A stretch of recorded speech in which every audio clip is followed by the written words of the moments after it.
Okay, good morning. So today we are doing the Holy Roman Empire. Now, last class we did the Byzantine Empire, which is considered the continuation of the Roman Empire in Eastern Europe. The Holy Roman Empire is considered the continuation of the Roman Empire in Western Europe. So when we think about the Holy Roman Empire in the West, we think of the famous Voltaire quotation about the Holy Roman Empire. Voltaire is a very famous French Enlightenment thinker. We will talk about Voltaire when we get to the Enlightenment. What he said was, the Holy Roman Empire was in no way holy, nor Roman, nor an empire. And this sounds funny, and a lot of historians thought it was a joke, but what I will show you this class is actually this is very true. Okay? So the Holy Roman Empire was started in the year 800 when the Frankish king Charlemagne was crowned Holy Roman Emperor by Pope Leo III in Rome. Okay? And this marked a turning point in Western history because this was really the first time that the Pope could anoint a monarch. Before, it was the emperor who anointed the Pope. Now it's a bit reversed. And this shows the supremacy of the Catholic Church. Historians have debated for a long time why Charlemagne would agree to such an arrangement. And so this is the topic we will examine this class. What motivated Charlemagne to agree to such a deal, and what gave the Catholic Church so much power and prestige that they had the power to anoint emperors. Okay, so that's the topic we are looking at today. All right, so let's first look at Charlemagne's motivations. Charlemagne, his name means Charles the Great, and he is of the Frankish Empire. And he was able to unite most of Europe through major innovations in the military. So he was the first to introduce the idea of armored knights, which became the standard military doctrine and practice in Europe for centuries. And the idea of the knight would also pave the way for feudalism in Europe. And these are topics we'll discuss later on in the class, okay, in the semester. What Charlemagne is most celebrated for is the fact that he started something called the Carolingian Renaissance. Carolingian is the name of his family, and the Renaissance is this period of peace and prosperity in Europe. And he's most famous for the building of cathedrals. He built 14 of them. This is the most famous. It's called the Aachen Cathedral in Aachen, Germany. You can still go visit it, okay? It is beautiful. The cathedrals of medieval Europe are really the pyramids, like the pyramids. They are meant to give people a sense of awe and unity. The cathedral was meant to bring heaven onto earth. One really amazing aspect about the cathedrals are the acoustics, the sounds within the buildings. It is designed in a way that when the priest speaks, his voice is projected all around the cathedral, and the walls bounce the voice back. And so the parishioners, the people who listen to the priest, they feel they're surrounded by the voice of God, okay? The voice literally enters you and makes you feel transcendent. It makes you feel you are moving towards heaven and that you are approaching God, all right? And these buildings are still around, so you can actually go and visit them. This is a picture of modern day Aachen, Germany, where tourists go and visit the cathedral. Okay? So these buildings were designed to be eternal. Okay, So before I talk about Charlemagne and why he chose to be crowned Holy Roman Emperor, I need to give you a little bit of background about the geography of Europe. Now, if we look at the four major civilization empires of early human history, mainly Egypt, Mesopotamia, Indus Valley, and China, we will discover that there are three major similarities among all four. Okay? The first, as you can see from this picture, is latitudinally, okay, they are in the same place. They all benefit from temperate climate, which allows for year-long agriculture. That's the first major similarity. The second major similarity is these are all river civilizations, meaning that at the center is a major river surrounded by flatlands that allows for the production of agriculture. All right, so in Egypt, there's the Nile. In Mesopotamia, there are two rivers, the Tigris and the Euphrates. Indus Valley civilization is obviously the Indus River. And in China, there are two rivers, right? There's the Yellow River, and then there's the Yangtze, okay, the Changjiang. All right? And the third major characteristic that's very important is they're surrounded by natural boundaries, whether it's mountains or deserts or oceans or seas, okay? And from this map, you can see very clearly these three characteristics for Egypt, right? Egypt has the Nile surrounded by natural boundaries. The desert, the Sahara Desert to the west, these mountains then protect Egypt. And that's what allows unity to take hold very quickly in these civilizations, and what allows this civilization to defend against outside invaders. Okay? The same is true in China, obviously, right? Okay?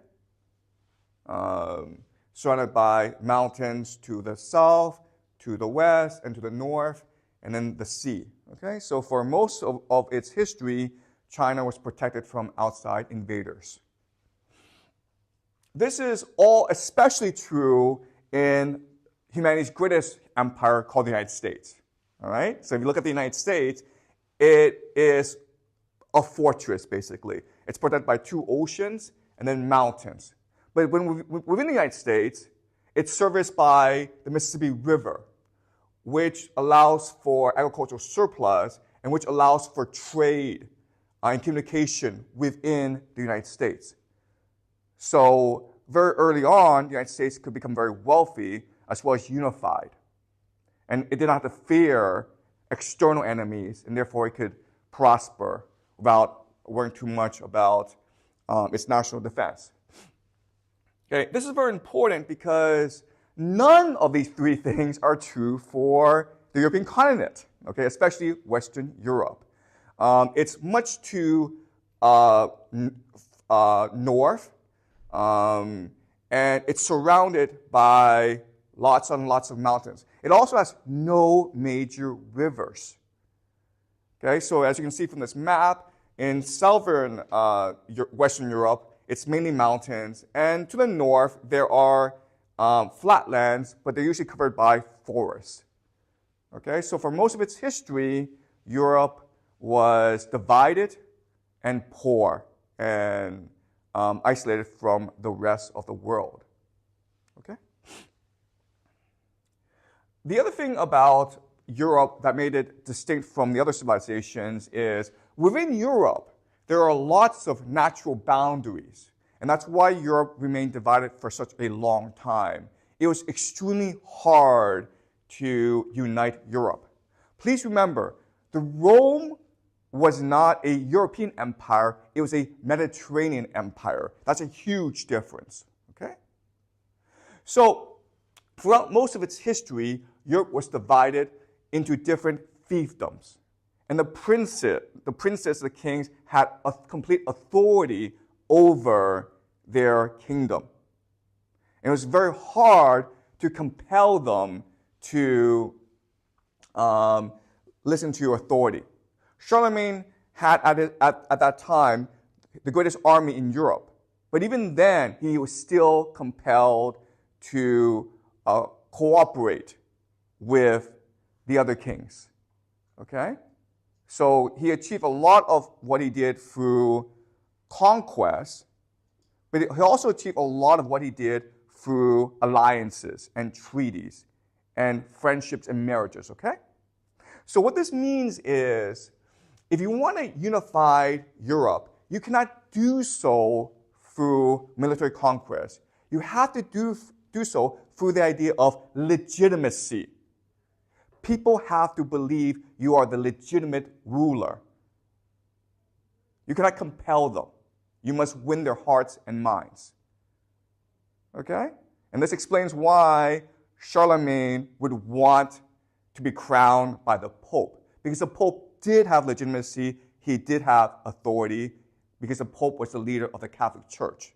And at this time, there were many kings, not all of them, but there were many kings in Europe who were of the Catholic faith.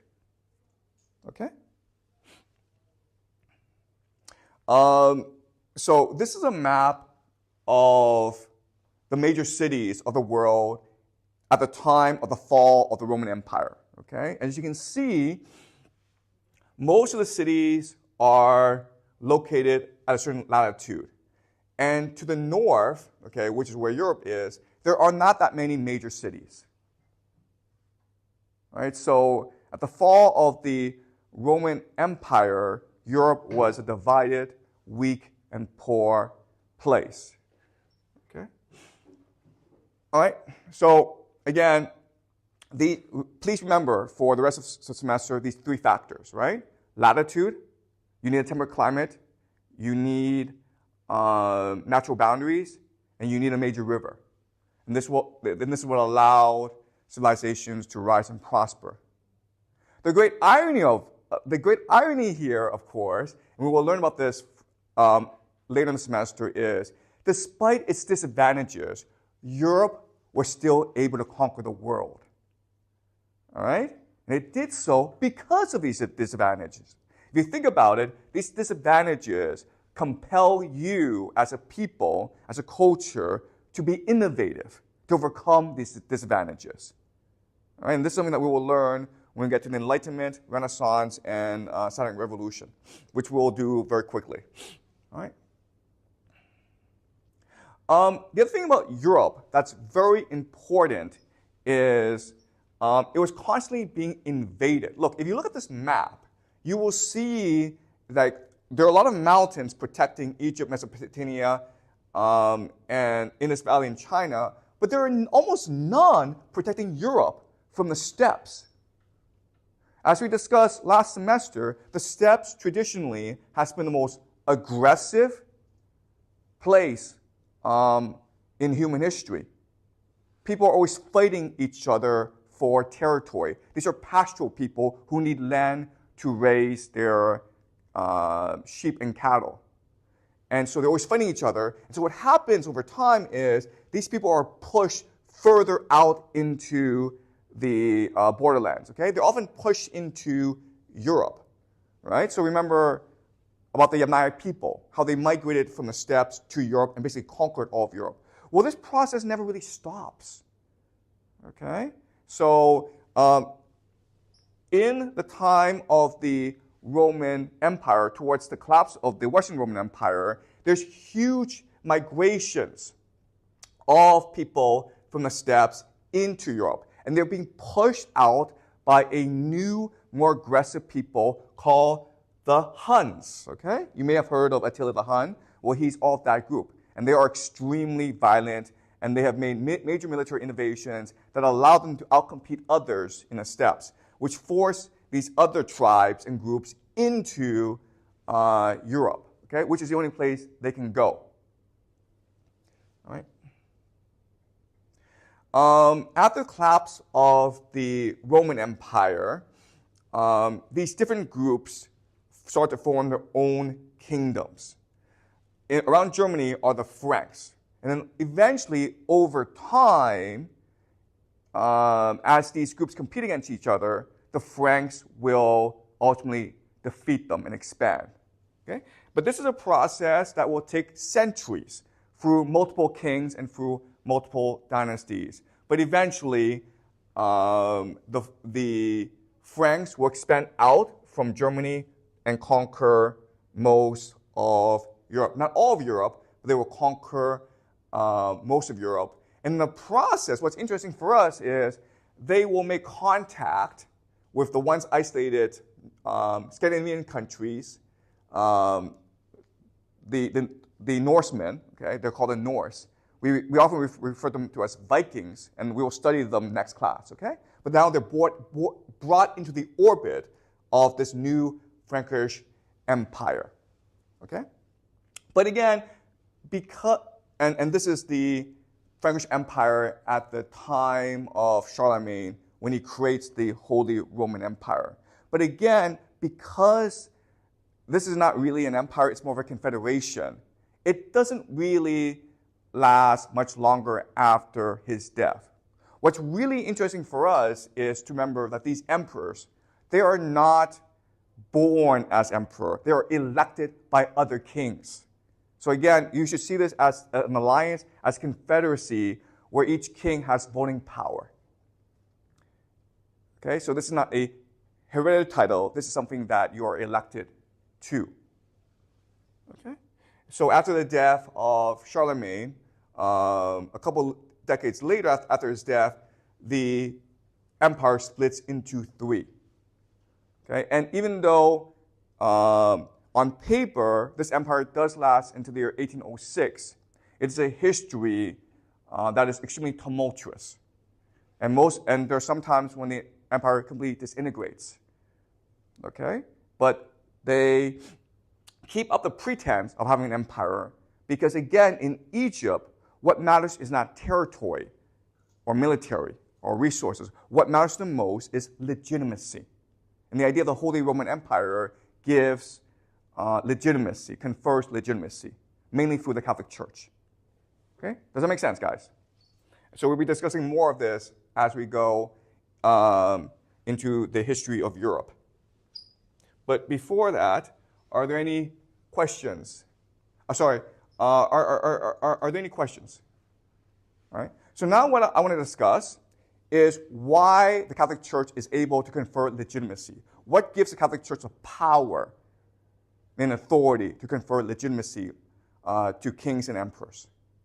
Okay, but before I do that, are you guys clear about what I just presented? You mentioned that Charlemagne was crowned by Pope Leo III, yes. Oh, well, sorry. Okay, so I'll explain, okay? But the Pope is considered the leader of the church in Rome. So he's a bishop, okay? We call him Pope because historically, Rome was the most powerful of all the churches. Okay? So I'll explain who the Pope is later on, okay? So, but does that make sense? Good. Any more questions? Before I continue. Because right now what I'll do is explain how the Catholic Church became so powerful in Europe. So like you mentioned that the kings of like within the kingdoms of the Frankish kingdoms, like they were elected by other kings. Mm-hmm. So these kings were not like siblings or related. Okay, that's a good question. Okay, so who are these kings? Well, most of these kings are actually hereditary, okay? Their fathers were kings, their grandfathers were kings, and they're often related to each other, okay? But they were control of a certain fiefdom, right? And you couldn't really conquer them because they had castles, and they were like in mountains, and they were a very aggressive people. So you couldn't really conquer them. So you needed to get them to agree to make you king. And so the way they did that was by having these elections where the kings got together. They're called prince electors, and they pick the king. And this is also true for the Catholic Church, where different bishops would get together and they would elect the Pope, okay? But I'll explain this later on, okay? Does that make sense? All right? Okay. All right. So let's go over the history of the Catholic Church and understand why it became so powerful in Europe after the collapse of the Roman Empire. Okay, First, I want to present to you the official history of the Catholic Church as presented by the Catholic Church. So, there was a man named Jesus who was actually a god. We didn't know he was a god, but he was a god who came down from heaven in order to sacrifice himself, in order to free us of our sins, in order to redeem us, okay? Now, Jesus had disciples. There were 12 major ones, but there were others. And after his death, Jesus reappeared before them and told them to spread the gospel, the good news that he has freed humanity of their sins and that he will return to create a heaven on earth. Okay, so that's the good news, the gospel. So these disciples, they're illiterate peasants. They go all around the world and they set up churches in the honor of Jesus. Okay, these are the first fathers of the church. And these people are called bishops. Okay, so the bishop is the head of the church in a certain area. And the tradition is that the very first bishop of all the major churches, and there were like 5, were disciples of Jesus. That's where their authority and legitimacy comes from Jesus himself. As the movement is spreading, Rome sees them as a threat because Rome are pagans and Christianity is an anti-pagan religion. So there's a lot of persecution going on, but the Christians are armored by their faith and their love of Jesus and the miracle that is God. So they eventually triumph and convert all of Rome into Christianity. Now, Christianity is the official religion of Rome, and now they have the power to spread the message to all people around the world, but especially the barbarians of Europe, and convert them. Okay? So that's the official history of the church. And there are lots and lots of issues with this story. I mean, the first issue, the major issue is, how is it that a peasant religion was able to conquer the Roman Empire? There were certainly other belief systems that were much more compelling than the Christian faith. There's a Greek system, the philosophy of Plato. Paganism itself has many traditions. And as I keep on explaining to you in this class, culture is persistent. People do not want to change their cultures. So it's a complete mystery how Christianity was able to spread and conquer Europe. And the explanation, if you talk to Christians, especially the Catholic Church, is it's a miracle, guys. It's the power of faith, okay? That's the explanation. That's it. Okay? So there are lots of issues with this official story. So I want to give you my understanding of the history. I talked about this last semester, and I want to review it, okay, and apply it to the context of the Roman Empire. All right. What's important for us to understand is, during the time of the Roman Empire, the Romans had major conflicts with the provincials, especially the Jews, okay? Romans and Jews did not get along. In fact, they were often in conflict with each other. The Romans were pagan, and the Jews were monotheistic people who only worship Yahweh. And they refused to worship the Roman emperor, which was demanded of them by the Romans. Sometimes the Romans were tolerant and says, well, we'll make a special exception for you Jews. But sometimes they were extremely violent, okay? And this led to a series of wars in Judea between the Jews and the Romans. These were terrible, terrible wars that killed millions of people, okay? 3 major wars were fought. Another problem is that the Jews were spread all around the Roman Empire. So this was not a problem isolated to one poor province called Judea. This was a problem throughout the Roman Empire. Okay? So historians estimate that Jews accounted for about 10% of the population of the Roman Empire. That's a lot of people. In certain cities, like Alexandria, it was a third of the population. And there were a couple of riots in Alexandria by the Jews against Roman rule. Also, the Jews were, as a whole, a pretty cosmopolitan people who were well-educated and who were very well-established, who looked down upon the Romans. The Jews had respect for the Greeks because the Greeks had a very superior culture. Jews and Persians got along really well because Persians are extremely tolerant people, but Jews really didn't like Romans. And the Romans really didn't like the Jews either, okay? There's stories of how after the wars between the Romans and the Jews were enslaved and sent to Rome. And the Romans released the Jews from slavery because they didn't like Jews, okay? And Jews became traders and settled in other parts of the empire. Okay, so the Romans and the Jews didn't get along. And so there's this constant conflict going on. But there are certain Jews, like Paul of Tarsus. He was a Roman citizen. He was very well established within the empire. And he got along very well with the Romans. He really much wanted to be part of the Roman Empire. And these wars were badly affecting him and his family and their friends. Okay, so there were a certain segment of the Jewish diaspora who very much wanted to assimilate into the Roman Empire.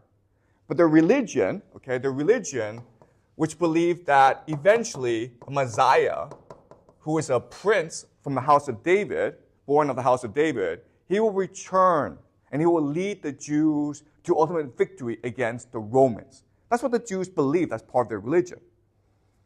And so this presented a problem for Paul of Tarsus and other Jews who want to assimilate. Okay?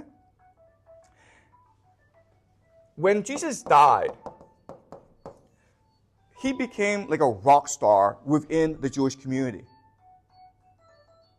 And the fact that he died, the fact that he was crucified, which is a horrible way to die, it basically captured the imagination of many Jews. And after his death, there were a lot of people who started to flock to, they were very curious about him, so they flocked to his disciples. And so his brother James led his movement called the Poor of Jerusalem. Later on, they'll be called the Ebionites, okay? And these are the people who will influence the Islamic religion. But there were other groups who started around the idea of Jesus as well. Okay, so Jesus was a growing popularity in the Jewish world after his death. And in Jesus, Paul saw an opportunity to resolve this conflict between Romans and Jews. Remember, the problem for Jews is their religion believed that a Messiah would return who would lead them to victory against the Romans. And this is a problem because Paul knew that if the Jews united against the Romans would probably win. Okay? So Jesus is a solution because Jesus is a prophet of peace. Right? Jesus was a prophet who preached the importance of peace, mercy, and forgiveness. Forgive the Romans for destroying our temple. Forgive the Romans for persecuting us.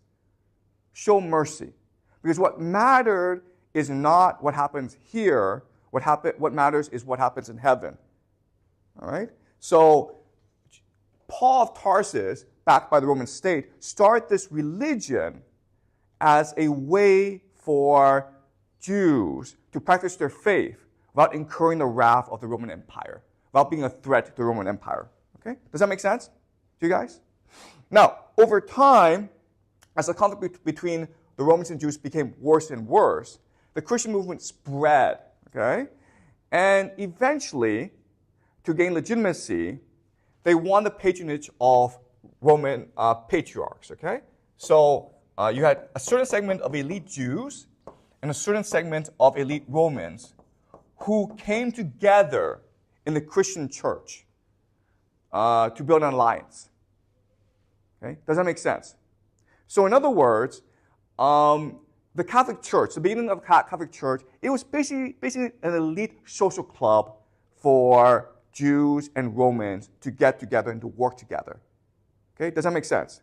Now, what's important for us to understand is there are other Christian factions during this time, but because the Catholic Church, the proto-Catholic Church, it's backed by the Roman state, and because of its organization and its wealth, it was able to ultimately win out over the other Christian sects. Okay? Does that make sense? All right. Now, over time, what the Romans recognize is, wow, the Christian church is great at solving the Jewish problem. And then they recognize that, oh, wouldn't it be good for solving all our problems? Okay? Because eventually, the Jews cease to be the major problem, and these barbarians coming in from the steppes and from the north are the major problem. And there's just too many of them. Okay? So remember, you have all these barbarians coming in. What's important to remember about these barbarians is this is not an invasion, okay? An invasion. Often historians will use the word barbarian invasion. They're not invaders. They're migrants. It's a migration, guys. What's the difference? Well, if it's an invasion, these people are looking to conquer the Roman Empire and instill upon the empire their worldview, their culture, their religion. If it's a migration, these people are looking for better economic opportunities. And therefore, they are willing to conform to your worldview, to your religion. All right? So think about the United States, where on the southern border, there are millions of people every year who are trying to get into the United States. They're not there to conquer the United States. They're there to migrate to the United States and seek a better life. And they know that if they are to succeed in the United States, they must assimilate. Okay? And the best way to assimilate in the United States, of course, is to go to university.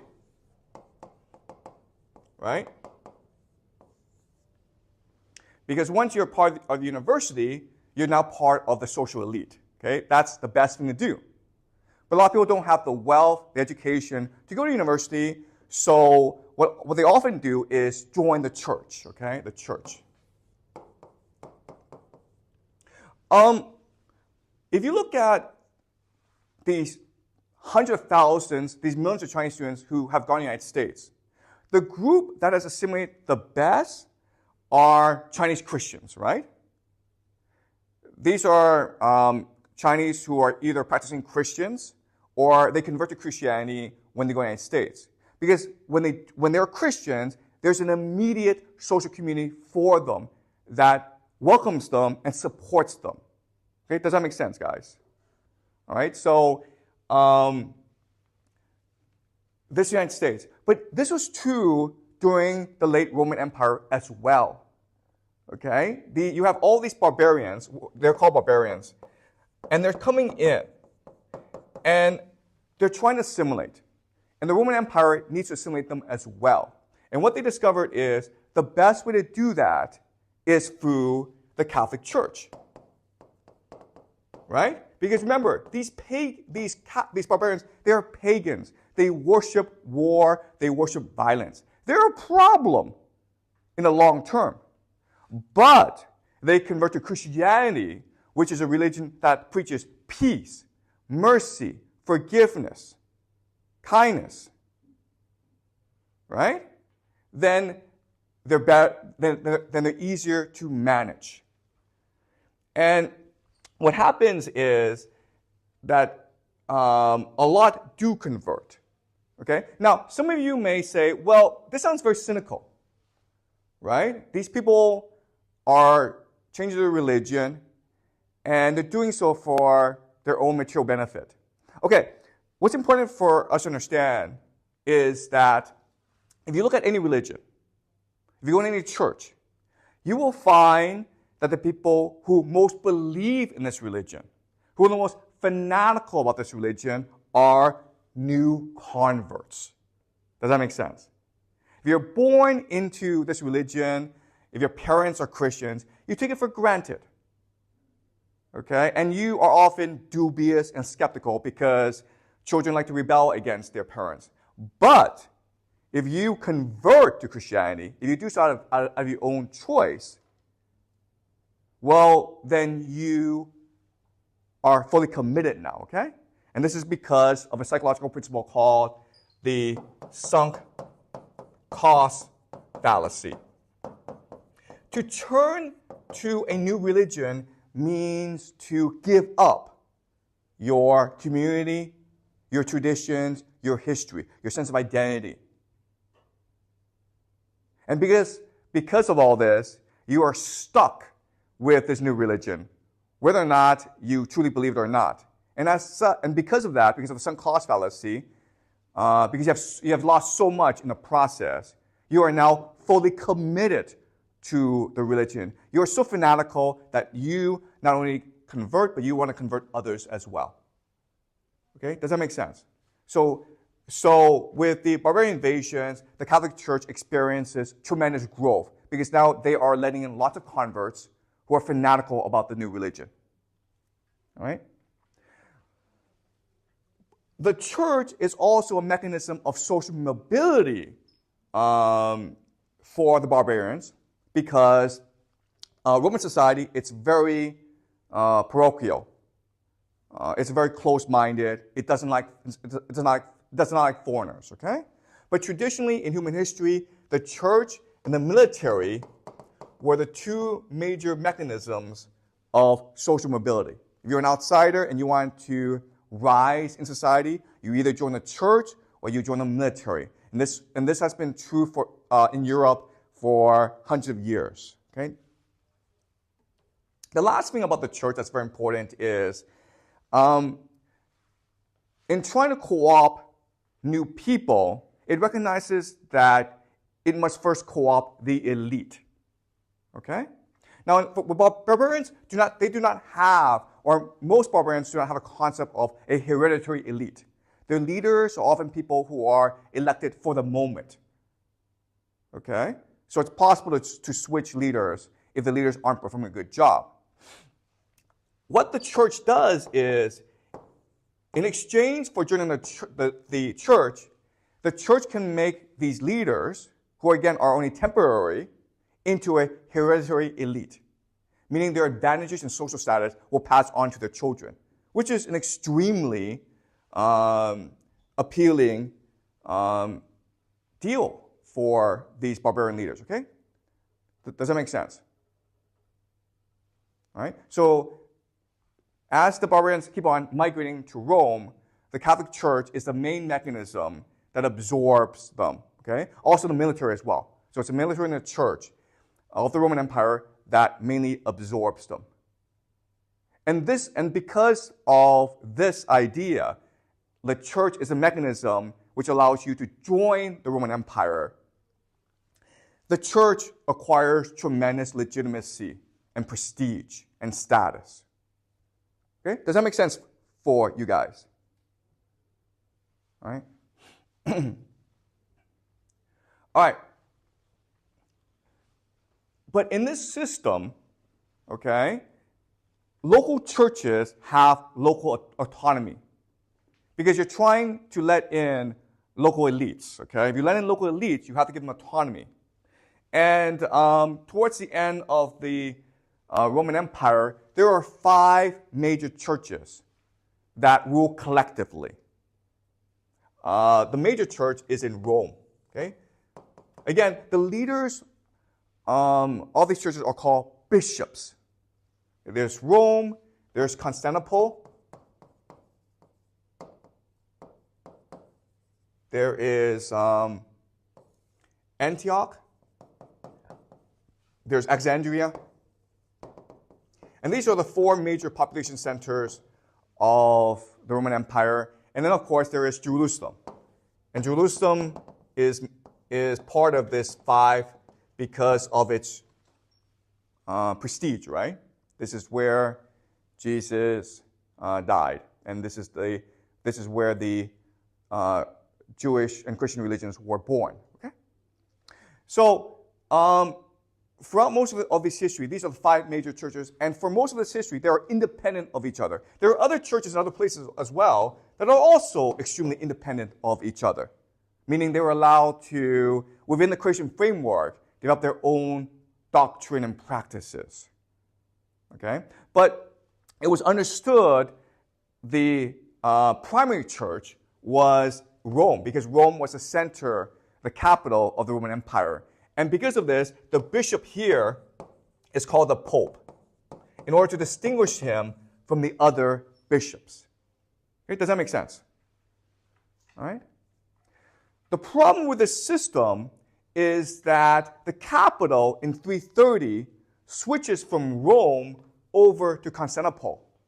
And over time, the Constantinople church, because it is now the capital, it wants to assert its authority over the other churches, mainly through the idea of orthodoxy, right? Orthodoxy, or doctrine. Remember, for most of this history, each local church is free to create its own ideology within the Christian framework, mainly because no one's in a position to enforce doctrine on others. Now Constantinople because it's the capital of the empire, it wants to impose orthodoxy on others. And this is what leads to the idea of the Nicene Creed. Remember, the Nicene Creed is the idea of the Holy Trinity. And at this time, when the Nicene Creed is first formulated, most people, most churches, do not buy into the Nicene Creed. They do not buy into the Holy Trinity. But Constantinople sees the power of the Catholic Church as a source of its legitimacy. Therefore, it will, over the decades, embark on military expeditions to enforce the Nicene Creed on all dissenters.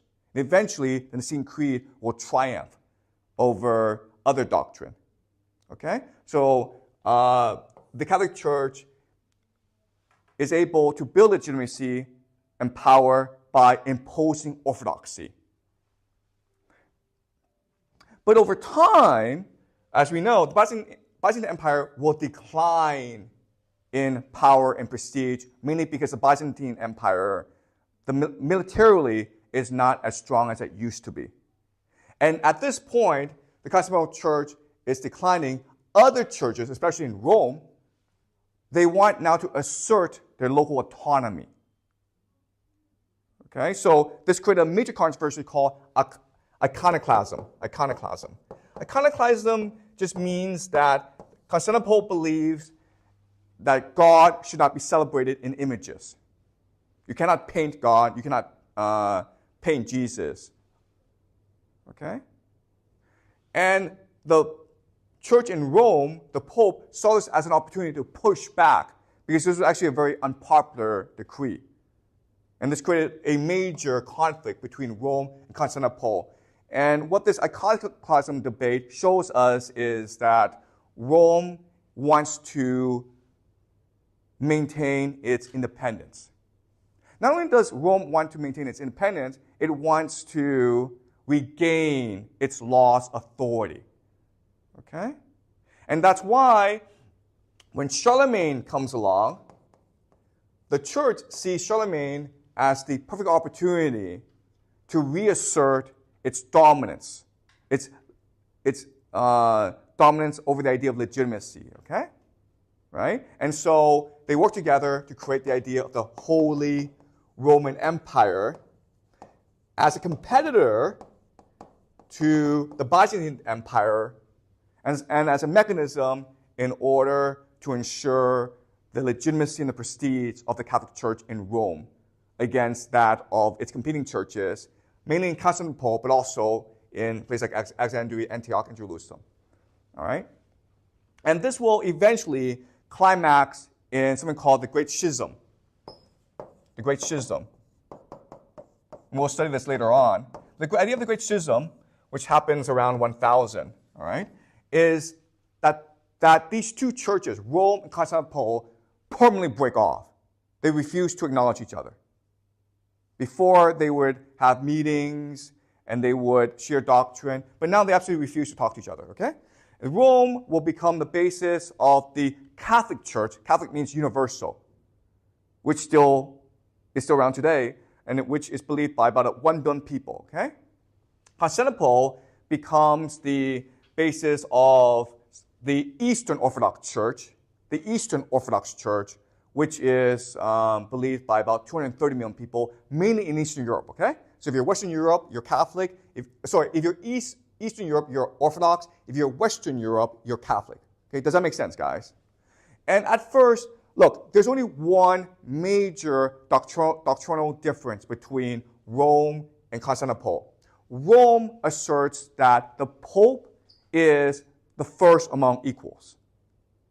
Okay? So the Pope has the ultimate authority. The Pope is a true representative of God on earth. Everyone else is lesser than the Pope. Whereas the Orthodox Church asserts that all the churches are equal to each other. There is no higher authority. Okay? But later on, because the church in Rome will experience the Protestant Reformation,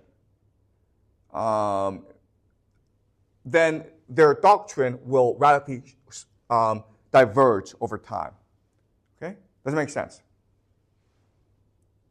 All right. Any questions about this?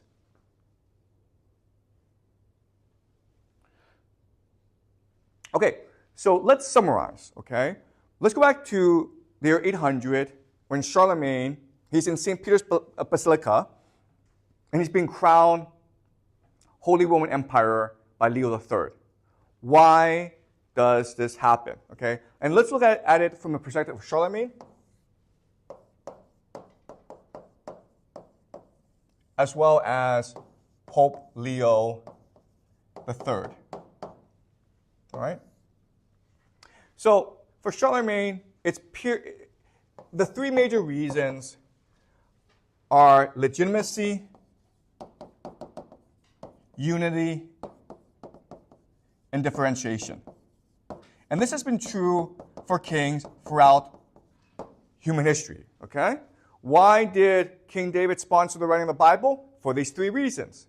Why did Augustus Caesar sponsor the writing of the Iliad? For these 3 reasons. Okay? Legitimacy. I'm the rightful king because God said so. Unity. We're all part of the community of God. Okay? And that's what differentiates. We're Christians, and everyone else is pagan or infidel or heretic. Differentiation. We are not the Byzantine Empire. Okay? So Charlemagne is trying to create legitimacy, unity, and differentiation with the Holy Roman Empire. Okay? So, Pope Leo, why does he sponsor Charlemagne? Why is he crowning Charlemagne the Holy Roman Empire? Well, he's trying to assert his authority, right? He's trying to establish the fact that the Pope is a true representative of God on earth. Okay? Second is he's trying to protect himself. So you guys don't know this, but in this world, there's no central power. And the Pope is elected by other bishops. But in this process, you'll always have a faction who refuses to accept the authority of the Pope. And this will lead to civil conflict. So before Pope Leo made Charlemagne emperor, he was also almost assassinated by his enemies. Right? So by making Charlemagne the Holy Roman Emperor, he's actually appealing to Charlemagne for military protection against his enemies. Okay, so there's a lot of politics within the Catholic Church, which still persists today. Okay, and of course, differentiation, okay, or competition. Sorry, competition. The idea is that the Catholic Church is in constant competition. The Catholic Church in Rome is in constant conflict with that in Byzantine. Both the Byzantine Empire and the Catholic Church in Rome are trying to assert that they are the legitimate heirs to the Roman Empire. Okay, and obviously Byzantine has a better case than Rome. And that's why Pope Leo feels compelled to create the idea of the Holy Roman Empire. All right? What I want to show you also, that the idea of the Holy Roman Empire comes from Augustine. Okay? One thing that you will learn in this class that's very different from other history class you will take is the power of ideas. You're taught usually that it's economics or power or kings that move history. You're taught in this class, and this is very important, it's ideas that move history. Okay, and let me show you how. Okay, Augustine wrote a book called City of God, which is what we read last semester, or parts of it last semester. We discussed it. Okay, what is City of God? Well, Augustine, he's basically a high leader of the church. He's Bishop of Hippo, okay, which is in northern Africa. And he's a problem because in the year 410, Rome is sacked. Okay? And this is only a couple of decades after Christianity is made the official religion of the Roman Empire. And now Rome is sacked by the Goths, by barbarians, who are pagans. And so what a lot of people start to believe is that the pagan gods are enacting vengeance against Rome for disavowing them. In other words, the Christian God is the false god, the pagan gods are the true gods. And this historical event where Rome is sacked, it's so traumatizing that people start to believe this. So Augustine feels compelled to write the City of God to explain the sack and why Christianity is a true faith. In the City of God, Augustine says there are two cities. There's a city of man, of empire called Rome. Rome is a place where people pursue power, where kings try to outdo each other. Then there's Jerusalem, okay? Jerusalem, which is the city of God. And this is metaphorical. Rome is temporal. It is in time. It is off earth. But Jerusalem is heaven itself. And in heaven, it's a spiritual place where people practice their faith, their devotion to God. And that is what we should be pursuing. Okay? So Rome is trying to create the end of history, meaning that it is trying to create an eternal peace, right? What is called the Pax Romana. The emperors are trying to be the ultimate emperor of humanity. But Jerusalem means out of history. You're taking yourself out of human affairs because the human affairs don't really matter. What matters is spiritual faith. Because only spiritual faith will give you salvation and redemption. And that's what matters. Okay? So our mission is to create Jerusalem. And that's what the Catholic Church does. The Catholic Church is the city of God. It's the New Jerusalem. It's what allows humanity to step out of history and to celebrate God on earth. Okay? And the city of God, in other words, becomes the basis of the Holy Roman Empire. In other words, Charlemagne and Leo worked together to create the Holy Roman Empire in order to achieve Augustine's vision of heaven on earth. The city of God it's the intellectual blueprint for the Holy Roman Empire. Okay? Does that make sense, guys? In fact, what's really interesting is Charlemagne, who apparently was illiterate, I'm not completely sure, but apparently he was illiterate, Every day, he had the City of God read to him. That's how much he loved City of God. And he basically made City of God the official text of the Holy Roman Empire. Okay? Does it make sense? And that's the power of ideas. Charlemagne in the City of God had already created the intellectual framework for the Holy Roman Empire that 400 years later, Leo and Charlemagne could take in order to build the Holy Roman Empire. Without the City of God, they could not have imagined the Holy Roman Empire. Okay? Does that make sense, guys? That's the power of ideas. You need someone to imagine the idea before you can actually implement it on earth. All right, so let me conclude by going back to Voltaire's quotation that we looked at the beginning of class. The Holy Roman Empire was in no way Holy Roman or an empire. And as I promised you, I will show you that this is true, okay? So let's look at this. Holy Roman Empire.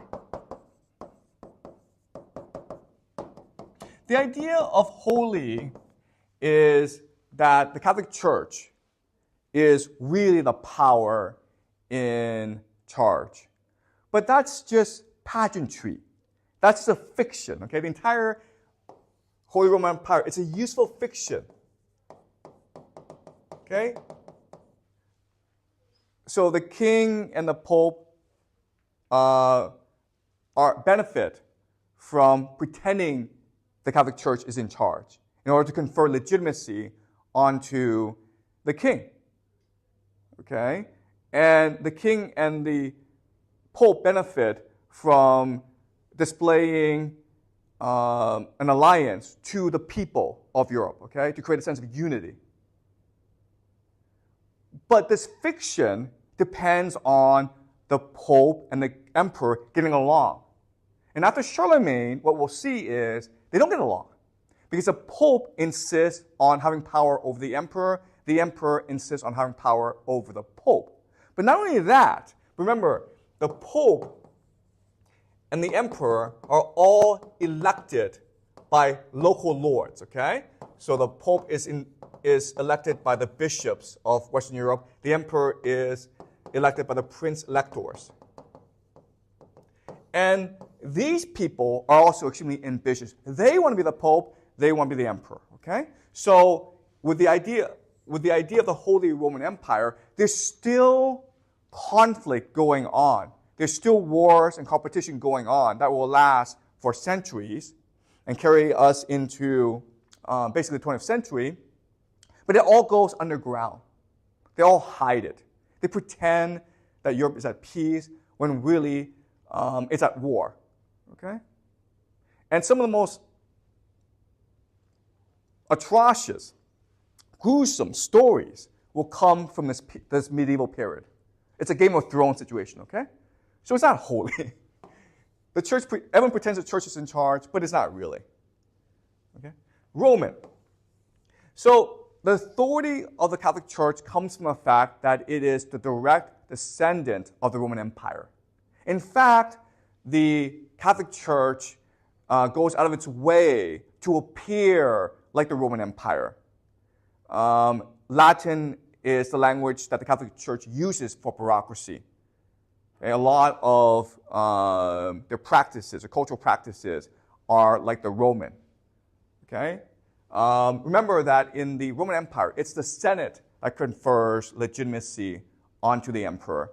And in this world, it's the Catholic Church that confers legitimacy onto the emperor. So the Catholic Church is trying to present itself as a continuation of the Roman Senate. But as we discussed in previous classes, what matters is the culture. And as I explained to you, the culture of the Romans died with the empire.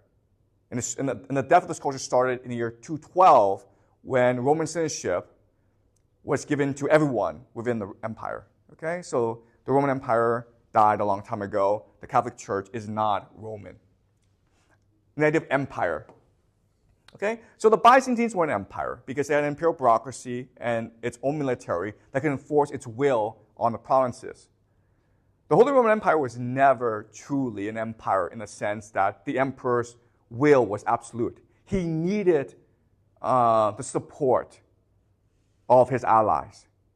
And there were many times throughout this history when the emperor tried to enforce his will on the prince-electors of Germany, and so they rebelled against him because they need to protect his autonomy. And this idea that what matters, the real powers is in these princes in the local areas, this is what will give rise to the idea of feudalism in Europe. Okay? Before the kings decide to assert their authority over everyone. Okay? All right.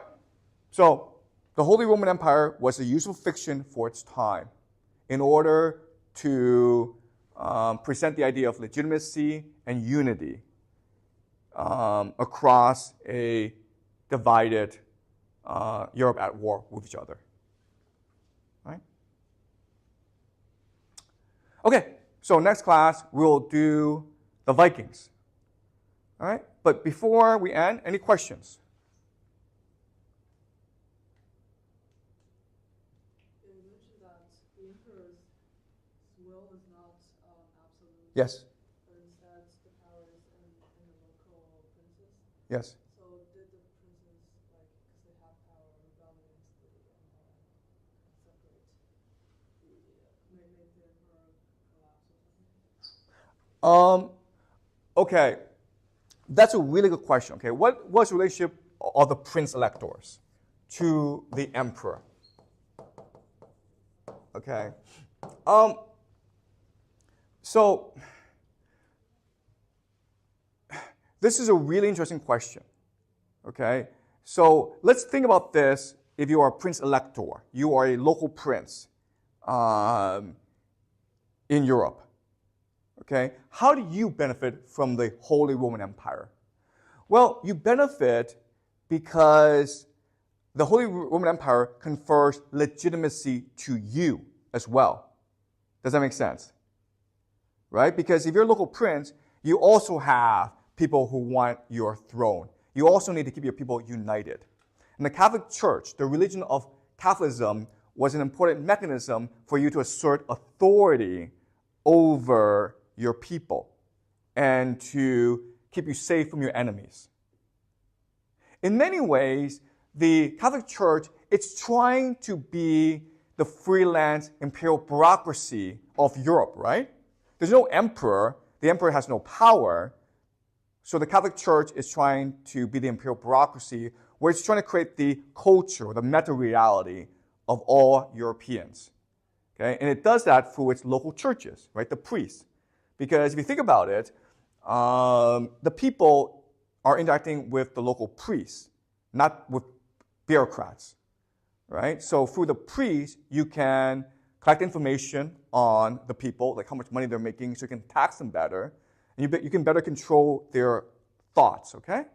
So everyone's benefiting from this relationship, but it's a delicate balance because the local princes, even though they're benefiting from this relationship, they still demand autonomy, right? And the Catholic Church and the emperor, they want to assert their central authority over the local areas. So it's a delicate balance, right? Okay, great question though. Does that make sense to you, Echo? Yeah. All right, great. Any more questions?